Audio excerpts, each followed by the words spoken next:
Jemaat yang terkasih dalam Tuhan Yesus Kristus, pada Minggu Prapaskah ke-7 hari ini, saya memberi tema pemberitaan Minggu Palmarum, Minggu penuh kerendahan hati untuk hidup berkemenangan iman di dalam Kristus Yesus. Tema pemberitaan ini terinspirasi dari tema GPI Papua, Sinode GPI Papua, tema mingguan, rendah hati seperti Kristus. Pertanyaan bagi kita ialah, mengapa kita harus rendah hati? Untuk apa kita bersikap rendah hati? Secara universal atau secara umum, manusia ingin selalu diakui, dihargai, dan dihormati. Secara logika, hal ini sangat wajar, apalagi berhubungan dengan status sosial seseorang, prestasi yang diraihnya, potensi diri yang ia miliki. Karena itu, tentu ia layak mendapat pengakuan, penghargaan, dan penghormatan. Dalam realitas kehidupan keseharian kita, sering terjadi ada orang yang justru gila hormat, selalu ingin dihargai, bersikap sombong, angkuh, lupa diri dan lupa daratan karena jabatan tertentu atau status sosial yang ia miliki. Pertanyaan lanjutan ialah, bagaimana dengan kita orang-orang percaya? Apa seharusnya yang kita lakukan dalam kehidupan kita saat memiliki status sosial yang mumpuni, jabatan tertentu di tempat kerja dan usaha kita yang tinggi? Mari kita belajar dari sikap Sang Guru Agung kita, Yesus Kristus, dalam teks bacaan firman kita tadi, Filipi pasal 2 ayat 1 hingga ayatnya yang ke-11. Jemaat yang saya kasih dalam Tuhan Yesus, Minggu Palma atau Minggu Palem adalah minggu terakhir, minggu ke-7 dari masa raya Prapaskah atau minggu peringatan kesengsaraan Tuhan Yesus menjelang Jumat Agung, kematian Yesus, dan juga Paskah Kristus yang akan kita rayakan tahun ini 10 April 2020, Jumat Agung atau kematian Yesus, dan 12 April 2020 Paskah atau kebangkitan Yesus. Daun palem memiliki beragam makna di kalangan masyarakat Yahudi khusus di kota Yerusalem. Secara umum memiliki simbol kemenangan yang digunakan untuk menyatakan kemenangan martir atas kematian. Yesus sering juga menghubungkan daun palem ini sebagai simbol kemenangan atas dosa dan kematian. Karena itu saat masuk Yerusalem, Yesus disambut begitu sukacita oleh halayak ramai. Bahkan dengan cara yang luar biasa, mereka menebarkan daun palem dan juga pakaian mereka di tanah sebagai cara mereka mengapresiasi, menghargai kehadiran Yesus yang mereka anggap sebagai Raja baru atas kehidupan mereka. Ada yang berteriak Hosana. Teriakan Hosana, diberkatilah dia yang datang dalam nama Tuhan. Diberkatilah kerajaan yang datang, kerajaan Bapa kita Raja Daud. Hosana di tempat yang maha tinggi.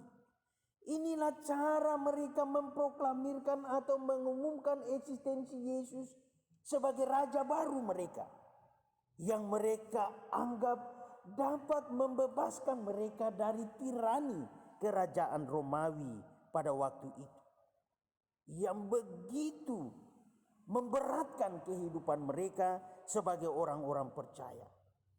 Tetapi teriakan Hosana yang dalam istilah Ibrani Hosiana yang berarti tolonglah, selamatkanlah kami sekarang ini, adalah sebagai bentuk permohonan mereka kepada Yesus supaya mereka memperoleh keselamatan atas tindakan penyelamatan yang dilakukan oleh Yesus.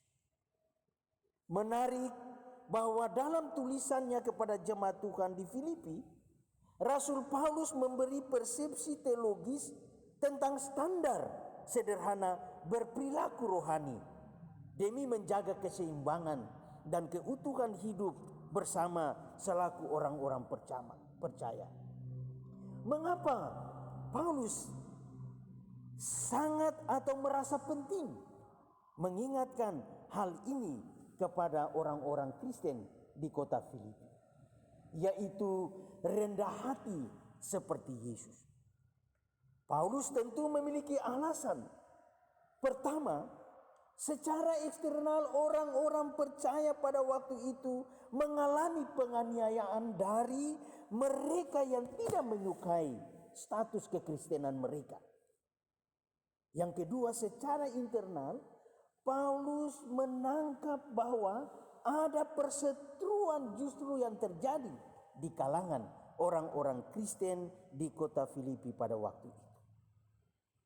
Paulus menegaskan eksistensi Yesus sebagai anak Allah, sanggup meninggalkan ketinggian tahtanya, turun ke dunia, mengambil rupa seorang hamba, menjadi sama dengan manusia.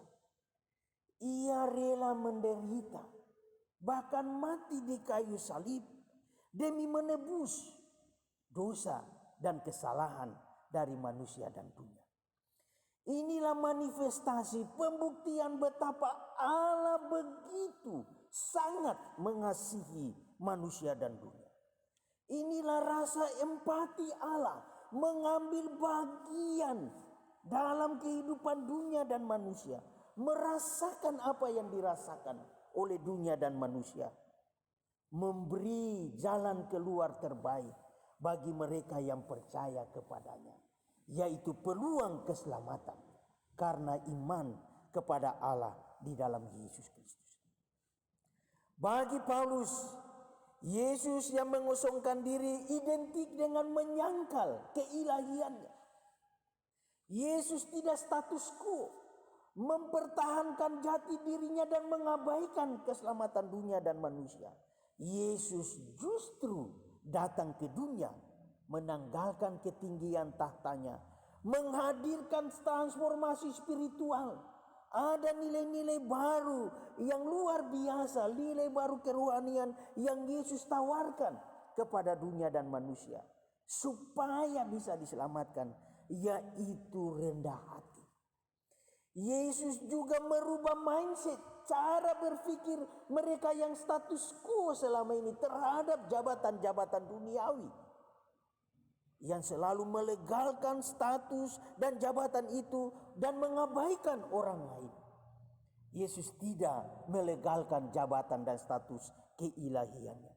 Yesus merubah cara berpikir bahwa status keilahiannya, kehadirannya dalam dunia ini adalah supaya mengangkat harkat dan martabat manusia kembali pada posisi yang semula yang diberikan oleh Allah sebagai ciptaan yang mulia, yang bisa menjadi mitra Allah dalam rangka menyelamatkan alam semesta, menjaga, merawat, dan menghadirkan situasi harmonisasi antara makhluk satu dengan makhluk yang lain dalam kehidupan bersama dengan sikap rendah hati satu terhadap yang lain.